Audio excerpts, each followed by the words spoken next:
महाराष्ट्र नगर परिषदा नगरपंचायती व औद्योगिक नगरी अधिनियम 1965 च्या कलम 105(2) नुसार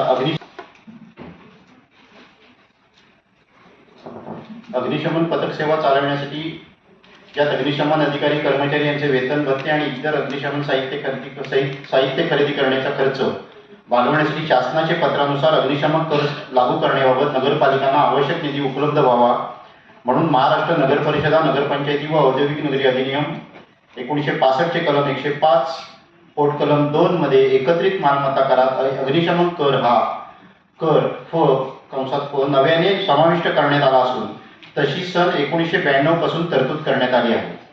रत्नागिरी नगर परिषदेच्या एकत्रित मालमत्ता करात अग्निशमन कर आकारला जात नाही तरी तो आकारणे आवश्यक आहे. त्यामुळे नगरपालिकेच्या उत्पन्नात वाढ होईल तरी सदर कर मालमत्ता कराच्या 2% लागू करून त्याद्वारे प्राप्त होणाऱ्या उत्पन्नातून सर्व आवश्यक उपकरणांसह सुसज्ज अग्निशमन दल उभे करण्यास मदत होईल. तरी 2026-27 आर्थिक वर्षासाठी अग्निशमन कर मालमत्ता कराच्या 2% बिलामध्ये समावेश करण्यासाठी या सभेची मंजुरी आवश्यक आहे. मला सगळ्यांनी सहकार्य करायचं आहे अशी विनंती मी आपणा सगळ्यांना करते. आणि हा शहर विकासाचा जो आराखडा आहे ही निरंतर प्रक्रिया, या सर्व प्रक्रियांचे महत्त्वपूर्ण घटक या 2026-27च्या अर्थसंकल्प चर्चेसाठी आणि मंजुरीसाठी सभागृहामध्ये आपण सादर करत आहोत. रत्नागिरी नगर परिषदेच्या सन 2026-27च्या अर्थसंकल्पाला व 2025-26च्या सुधारित अर्थसंकल्पाला मंजुरी देण्याबाबत 81,58,88,720 भांडवली जमा 59,63,86,900 महसुली खर्च आहे 115,16,80,882 रुपये. भांडवली खर्च आहे 204,50,62,00,000 अशी अंदाजित 2026-27 साठी अखेरची शिल्लक आहे 18,97,95,707 असा घोषवटा आहे. नमुना क्रमांक 86 मध्ये 114 अभिहस्तांकित महसूल भरणा आणि भरपाई 28,68,371 महसुली उत्पन्न 91,69,174 फी वापरकर्ता व भाडे आकार 14,12,61,826 विक्री व भाडे आकार 81,58,58,720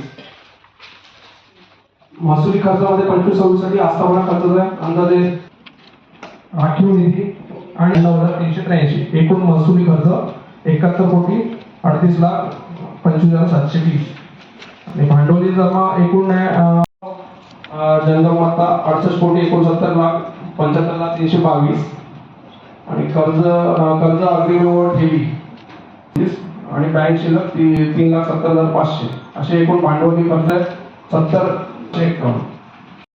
सदर ही करणं गरजेचं आहे. त्यात जवळपास महिने मंडळाला 90 लाख रुपयाचा फायदा होतो नगरपालिकेला आपल्या जर वार्षिक आणि याला जवळपास 30,621 आपल्याकडे सध्या आज रोजी आपल्याकडे प्रॉपर्टीज आहे. याचा एक अंदाज काढला तर आपल्याला लक्षात येईल. आता एक्झॅक्ट सांगणं शक्य होणार नाही कारण की प्रत्येक प्रॉपर्टीची हे स्क्वेअर फूट वाईज मोजणी नुसार दिवाबत्ती कर लागू करण्याबाबत विचार विनिमय करणे. सेवेशी सविने सादर करण्यात येईल. रत्नागिरी नगर परिषदेच्या विद्युत विभागामार्फत संपूर्ण शहरामध्ये एकूण 8,500 LED पद्धती दिवे लावण्यात आले आहेत. त्याची देखभाल दुरुस्ती रत्नागिरी नगर परिषद विद्युत विभागामार्फत केली जाते आणि सदरची देखभाल दुरुस्ती पूर्णपणे नगर परिषद फंडातून खर्च केली जाते. शहरातील पथदिवे देखभाल दुरुस्ती करता प्रतिमाह साधारण 6 ते 6.5 लाख खर्च येतो. तसेच पथदिव्यांचे प्रतिमाह वीज बिल 15 लाखाच्या दरम्यान येत असते. महाराष्ट्र नगर परिषद अधिनियमाच्या कलम 105 नुसार नगर परिषदेने खालील कर लावणे अनिवार्य आहे. कलम 105(1) नुसार नगर परिषदेच्या हद्दीतील ज्या भागात दिवाबत्तीची सोय करण्यात आली आहे किंवा ज्या भागात दिवाबत्तीची सोय करण्याचा नगर परिषदेचा विचार आहे अशा भागातील सर्व इमारती व जमिनींवर दिवाबत्ती कर लावण्यात येतो. कराचा उद्देश शहरातील सार्वजनिक रस्ते, गल्ल्या, उद्याने आणि सरकारी इमारतींच्या परिसरातील दिवाबत्तीचा खर्च भागवण्यासाठी हा कर घेतला जातो. त्यामध्ये खालील बाबींचा समावेश होतो: वीज बिल भरणा, नवीन खांब व दिवे बसवणे, दुरुस्ती व देखभाल खर्च. सन 2026-27 या आर्थिक वर्षासाठी दिवाबत्ती कराचे दर निश्चित करण्याकरता कर विभागाकडे सदरचा विषय वर्ग करणे इष्ट होईल. तर यासाठी तो 2% प्रस्तावित केला. आले गटार सफाई इत्यादी सेवा नियमितपणे पुरवण्यात येत आहेत. सदर सेवांसाठी मनुष्यबळ, यंत्रसामुग्री, इंधन, प्रक्रिया खर्च व देखभाल खर्च मोठ्या प्रमाणावर होत असून आर्थिक भार सातत्याने वाढत आहे. महाराष्ट्र नगर परिषद, नगरपंचायत व औद्योगिक नगरी अधिनियम 1965 मधील कलम 105 व 108 अन्वये नगर परिषदेस कर आकारणीचा अधिकार आहे. तसेच सॉलिड वेस्ट मॅनेजमेंट रूल्स 2016 नुसार स्थानिक स्वराज्य संस्थांनी घनकचरा व्यवस्थापनासाठी वापरकर्ता शुल्क आकारणे आवश्यक आहे. महाराष्ट्र शासन नगर विकास विभाग यांनी 1 जुलै 2019 च्या शासन निर्णयानुसार सर्व नगर परिषदांनी स्वच्छता कर किंवा वापरकर्ता शुल्क आकारणी करून घनकचरा व्यवस्थापनाकरता आर्थिकदृष्ट्या सक्षम करण्याचे निर्देश दिले आहेत. वरील कायदेशीर तरतुदी व शासन निर्देशाच्या अनुषंगाने रत्नागिरी नगर परिषदेतील खालीलप्रमाणे स्वच्छता कर उपयोगकर्ता शुल्क नगर परिषदेच्या वसुली विभागाकडून आकारणे आवश्यक आहे. तरी यासाठी मालमत्ता कराच्या जी आपण जे पुढे घरे व आस्थापनाच्या मंतनु कचरा संकलनासाठी दर उपयोगकर्ता शुल्क खालीलप्रमाणे आहेत.